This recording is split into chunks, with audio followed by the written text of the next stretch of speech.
Welcome back, families and fans of the world. My name is Mario, and we are back today in our lovely Fanboy corner to celebrate the 2-year anniversary of the Torture Poets Department. Oh my god, guys. 2 years already of this album. Can we actually talk serious about this? How can time fly so fast? I don't get it. To me, I woke up just yesterday to listen to these 31 songs. And oh my god, this was life changing for me, for the fandom, for the world. And we have to talk about this. We have to revisit this album because it's been 2 years. We had enough time to sit down with it and process it. And now that we have another album, as always happens with Taylor, we can process the other albums better. So we're gonna talk a little bit about it. I'm gonna give you some of my top songs, some of my maybe hot takes or opinions of the album, and just have a little chat about it because I think it deserves it. Before we start, as always, if you're starting to like my content, if you enjoy my company, don't forget to hit the subscribe button so that you don't miss anything that I will put out in the future. We have been on a hectic with a lot of new music and reactions, but now we have time for our discussions and chats that I really missed. So first of all, we need to talk about what this album did to us, what happened when it was released, because there were a lot of things going on. First of all, like guys, I'm never gonna get over how she fooled us, how we all thought Reputation Taylor's version was coming, with her image turning like gray, with the outfit for the Grammys. But no, she decided to hit us with another album 1.5 years after Midnight. And we were all clowning too with the two theory, like she was always doing the two stuff when she said, I've been keeping this streaking for 2 years, which also is a lot. Like, guys, how did she do this? How did she even start to write this album? Because it's really important to know that on her story. But regardless, we were right. For once, we were not clowning. There was a double album. Like, is she kidding? Like, honestly, she's out of her mind. Also, honestly, it was really surprising to have an album with that title that was so long for the first time. All her albums were just 1 or 2 words. And then she hit us with the Torture Poets Department. She even laughed with this title because it was pretty revealing. I mean, we did not know what was coming for us, even though she told us with that title, we were not prepared. We were also expecting an album telling us about the breakup with Joe, and like, just I was gagged every time I was hitting the songs and I was like, oh my god, like 2 songs or maybe, well, no, few more. We won't know exactly who the songs are about always, but we definitely know that this was a Matty album. Who would have told us that sometimes the almost somethings, the we were something but we weren't, are harder and hit us harder than a relationship that was slowly dying and you had already kind of gripped the relationship on the relationship itself. And we can know that. We really know how she was feeling absolutely empty with it. We have So Long London, I mean, what can I tell you? And we have How Did It End? She didn't even knew back then how the relationship ended and what happened, but it was just sort of a lot of things happening. And just when she was like, she found kind of a rebound, not even a rebound, but someone who had a connection with for a lot of years, and then that destroyed her. That was what we got on the album, and honestly, it was so devastating. She was really having a hard time. We were able to start to understand Midnight better, that sometimes it felt kind of a question mark. Some songs were like, what are you even talking about? And when the Torture Poets Department came, we could understand songs like Snow on the Beach, Glitch, Labyrinth, like and also I think we can now assume, we can accept as a fandom, that she lied to us when she told us that Folklore and Evermore were fictional. Like, in some sort of senses they were, some songs, but you cannot tell me that Tolerated, for example, was not a real situationship with Joe. Like, we've got So Long London, we knew how that relationship was, and I can tell you that these albums were telling some things that she was not able to process herself. That's why she had to disguise them as fictional stories. And I feel like the fandom was so unprepared for 31 songs. I feel like the world in general was like, this is an album, like it's a concept, it's a thing by its own, and the world was not ready. It received a lot of hate at first. Now everyone seems to love it, especially after the Live of a Show go, because we know how many haters we have, not in the general public, which loves the album, but in general, like netizens and swifties even missed the Torture Poets department, but at those times they were saying that it was too profound, too hard, too long, and now they had something more lighter, happy, shorter, and they complained. So yes, we don't appreciate an album until like some time passes on and we realize what a blessing, what a time. Not because I like the goes that, you know, I loved it. It's an absolutely favorite album of mine, but the Torture Poets department was so hated and now people get it. I also feel like that part of that division of people, like there was a part of the fandom that loved it and part of the fandom that didn't, and maybe also the general public, was because I feel like this album was not an album that was meant to be for the masses. It was for the fans. It was for, she needed to do this. As always, she needed the songwriting to heal. A lot of things were happening in her life. It was overwhelming and sad and maybe too much. So she needed that, and I feel like she's Taylor Swift. She's the biggest artist of our generation. So everything she releases is gonna be huge, even if it's not meant to be huge. That's why it can reach new audiences that maybe are not gonna be satisfied with it or are not gonna understand it. They're not gonna take the time to dive deep on those goddamn lyrics and like see how she somehow manages to picture the human experience by her own words and life. Like it's just, oh my god, there are some songs on this album that are gonna haunt me for the rest of my life. Me and a lot of other Swifties. I feel like she proved her lyricism on this album again. I feel like this closes like the trilogy of the most well-written albums she's ever had: Folklore, Evermore, and the Torture Poets department, even though we have Red, Speak Now, of course, but those three where I feel like a lot of people respected her, but at the same time it was too much for some people, too overwhelming to have those dictionary lyrics. And I also feel like she proved us how productive she is. If we didn't know that already, with all the re-recordings and Folklore and Evermore in the same year and stuff, she released this during the Eras Tour. She was writing it while preparing for the Eras Tour. And I feel like it was kind of a way of skipping because she hated it there. And she needed to do her secret gardens on her mind and write about all things she was feeling. So that was a lot. Like, I admire her so much. I just don't know how she does this. I guess you can also say how this album was not meant for the masses because it did not have a lot of promotion. It wasn't a low-key era, but it was not a low-key era that makes sense. It was an era that did not have interviews. She was in the middle of the tour, and I feel like the promotions itself was a tour. But she was telling us a lot with this album. I feel like we grew with these lyrics. The fandom had months and months to dissect it, to think about it, to integrate these songs into our lives in a way that maybe none other album had affected us like that before.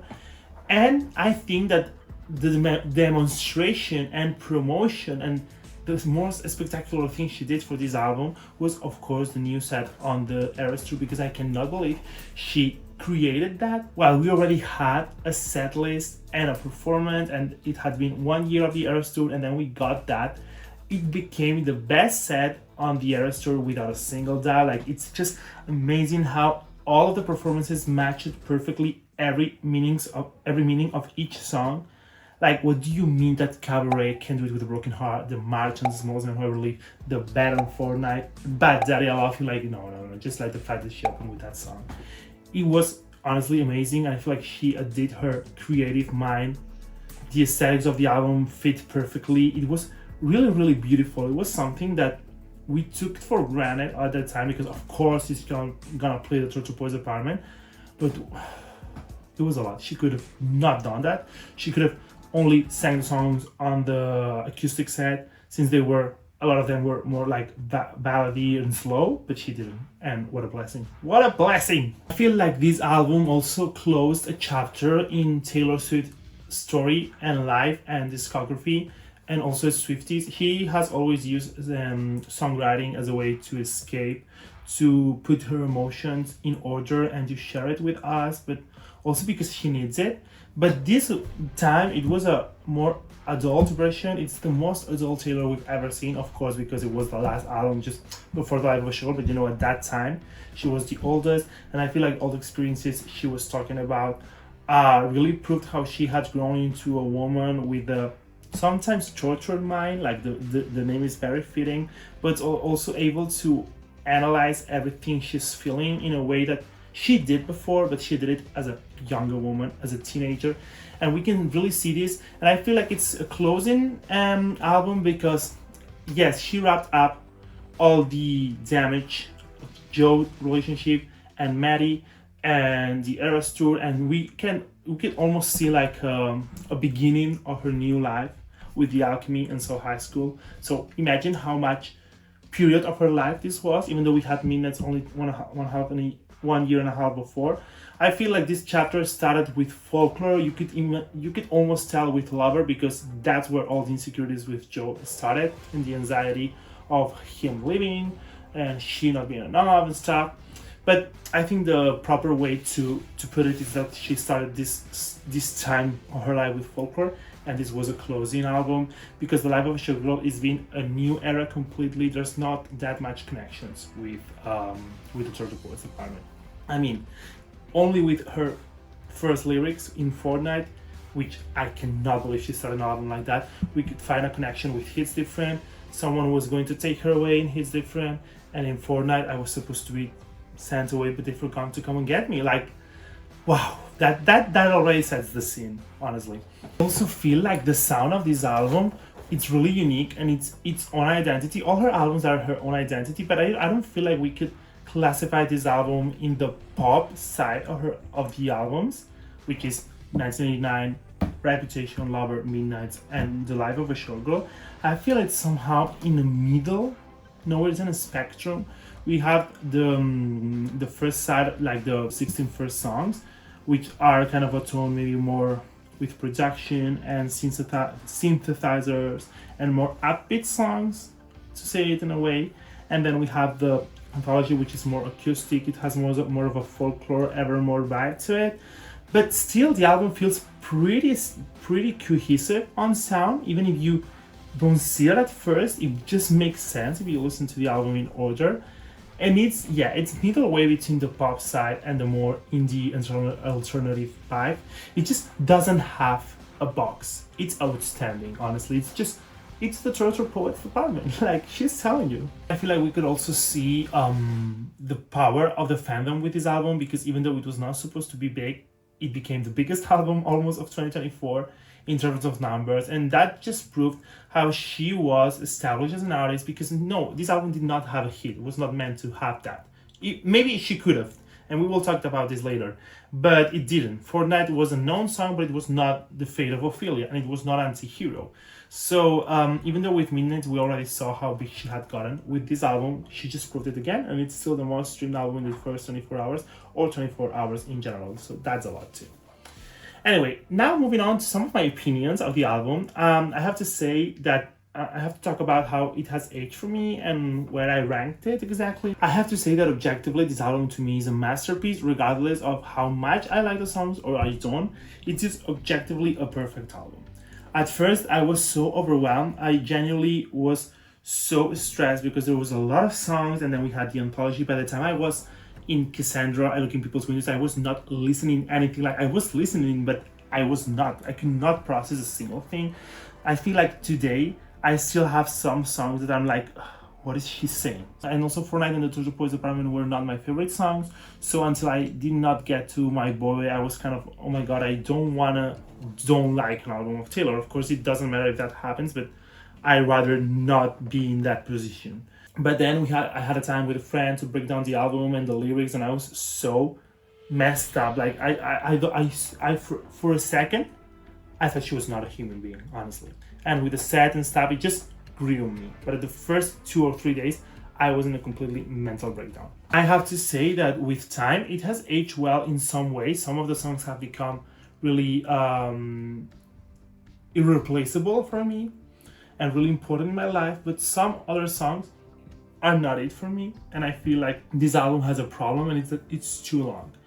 For me, an album that long, usually it's not going to be my favorite one. It's going to be harder for me because I love to hear albums in order, and you need to have 2 hours to listen to the Turtle Poets Department. And the only exception of an album that I feel like I don't care if it's really long, also because it's lighter, it's Red. in red it's not light, but the Torture Poets Apartment has a really dense lyrics and sounds, and it's really haunting and it's really sad. So sometimes it's hard. Also, if you were to describe me of like with the vibe of an album, this is not a me album. A me album would be 1989, would be The Life of a Showgirl. And it not only because it's pop, because Evermore is also a me album, but this is not a me album, even though I love it. But I know the difference between some of my Swiftie friends who are dying every single day with this album, whereas I'm not in that position, even though I love it incredibly so much. Of course, it's a Taylor Swift album, and I love all her music. It aged well, but I feel like if this album had been shorter, I would have loved it so much more. There's a few songs I would take out, and now I'm gonna tell you about that. I'm gonna tell you which songs I feel like if they were not there, the album would be better. Not because I would not hear to that song specifically. They are the songs that I like the least, but I feel like the album, if it was like 25, 26 songs, it would be more digestible. So I have here my songs. I'm gonna read it to you. I feel like probably if we don't consider the fact that some of these songs are important because of what she's saying, only because of the sound and to shorten the album, I would remove Robin, The Manuscript, Clara Bow, I Can Fix Him, No Really I Can, The Torture Poets Apartment, and The Alchemy. There is something about these songs that is just not for me. I have a grudge against The Torture Poets Apartment because I used to love the title tracks and the tracks too, specifically in this song. I would even dare to say I just don't know if I dislike it. That's a hard thing to say of a Taylor Swift song, but it's just not for me. I would not remove it in terms of what she's saying because I guess it's important because it's the title track, but I would find another way to say the Torture Poets Apartment. And of course, I know The Manuscript and Clara Bow are really important and are also closing tracks. But if it were to just shorten the album, those are the ones that I would remove. And then on the other hand, I was going to say my top 10, but I have to say 11, because these are the songs that really changed my life, that I go to listen to specifically to that song. There's other ones that I also play on purpose, but these ones kind of my weakness, the ones that really, really stood out to me. We have The Prophecy. I could cry. The Albatross, guys, so underrated. I love it so much. Florida, what is that song? What is that collab? Fresh Out the Slammer, my surprise song. I could speak about how underrated the song is all day. The Vulture, I mean, what do you want me to say? The Black Dog, I mean, almost all the does on this song, except the Manuscript, are perfect. Guilty as Sin, of course. Who's Afraid of Little Old Me? And then my top three. It's My Boy Only Breaks His Favorite Toys. This song, guys, I feel like not a single human being on this life does not adore this song if they hear it. Then number 2, I'm Gonna Get You Back. Yes, I don't care about some people hating on this song. Thank You for a Bop. We needed this on the album, and I'm a Bop's guy. And this was also one of my surprise songs, and I honestly died when she played this to me. And then finally, my favorite song on the album, one of my favorite Taylor Swift songs of all time, but Daddy, I love him. I love how this is like it's the younger version of August, but I feel like it's the older sister, and also that's when it sounds amazing, it sounds nostalgic, it sounds perfect. Never once in a lifetime a 5 and more minutes song could go on this fast. It's perfect, honestly perfect. So those are my standouts on the album. Then I have here some parts of songs that have stand out to me, and I can ascend, they scratch my brain every time I hear them.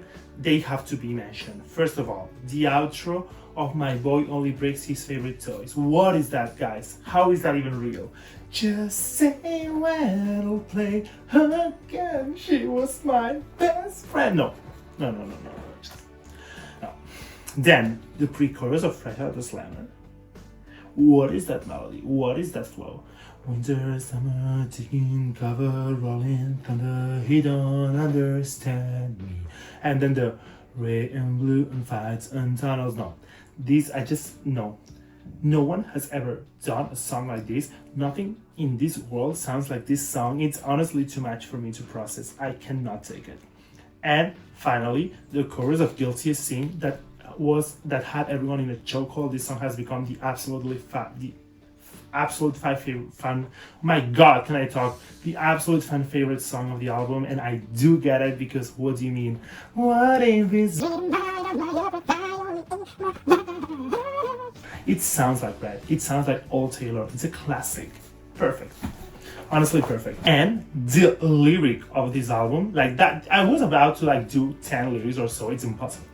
It's impossible to choose. But there's one that is always gonna like kill me and fuck me up every time, and it's that lyric on Peter when she says, "Love's never lost when perspective is earned."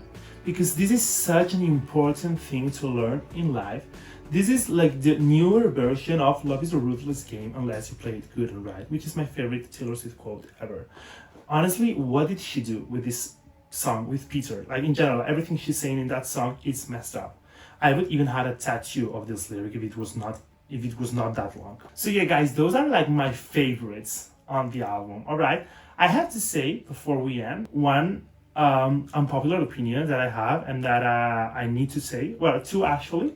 First of all, I have to say that even though I've done nothing but praise this album on these 20 minutes, I do understand why it does not have a Grammy. Yes, guys, I do get it. And I was not confident about it. I mean, passionately, I would love Taylor to win every single Grammy of Album of the Year. But I do get it because I don't feel this is an album that's album of the year material. It could be more so album of a lifetime because of how it's written. But a 31 track album, it's really hard to just put it like, I feel like, how can I say this? An album of the year has to be very cohesive and concise, specific, and well-rounded. And this album is chaotic, it's raw, it's very hard to give that, and I just don't know how to say it, but I do understand why it doesn't have album of the year. And also my other unpopular opinion is that, sorry guys, but even though Fortnite is the perfect track one to start the album because it really gives you the mood sonically and lyrically, I don't think it should have been the lead single. I said what I said. Yes, it's a collab, whatever you want, but I feel like we should have gotten a song that could have grab the attention more and be more of a single vibe to it, and that song should have been My Boy Only Breaks his favorite choice, because it also taps into the themes of the album, maybe in a more specific way, but it's less vague, it's more listenable, and I feel like that would have put more positive attitude of the general public with this album, and maybe they would have heard it in another type of way. Anyway, this album in my album ranking, please don't kill me, it's on my number 9. Alright, of 12, it is what it is. I just love the other 8 more, but as you know, I absolutely adore this album. It really changed something in me. It holds a special place. It was a really tough time for Taylor. It reminds me of the Eras Tour.